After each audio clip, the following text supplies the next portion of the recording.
I'm going to go right into Atul here, who works at Accenture. Tell us a little bit what you're seeing, both from an internal and external perspective. You obviously see it across the industry. It'll be very interesting to hear about your perspective.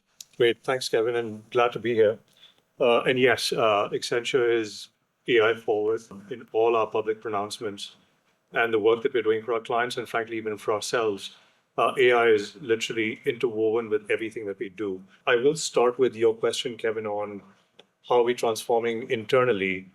If you look at what we do as a business, we're the world's largest professional services company, close to 70 billion in revenues. And essentially, it's people-driven. It has been people-driven all this time for at least 3 decades, if not more. But I'm not even talking predecessor, Andersen Consulting. If you look at what's happening within Accenture right now, whether it's the firm mollycoddling people like us, MD, or mollycoddling our staff, or even using a carrot and stick to be AI forward, it's happening. And we are transforming significantly internally on how we operate as a business and how we operate internally.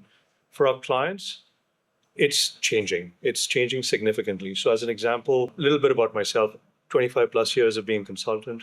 I've run practices, I've run client portfolios. I run a client portfolio today. I also run our strategy business for financial services in the US.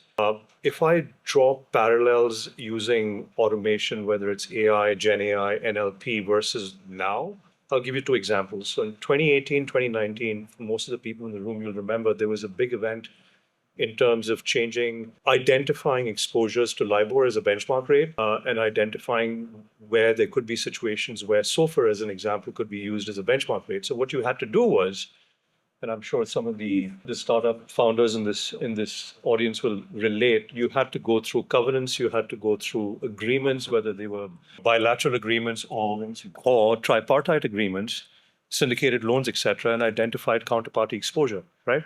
I would say on an average in the 2018-2019 timeframe, it was a 6 to 12-month effort helping our clients to get to that point, depending on the size of the institution and the size of the covenant universe that we were looking at, which obviously meant a lot of revenue for firms like us, a lot of effort from our clients, et cetera, et cetera.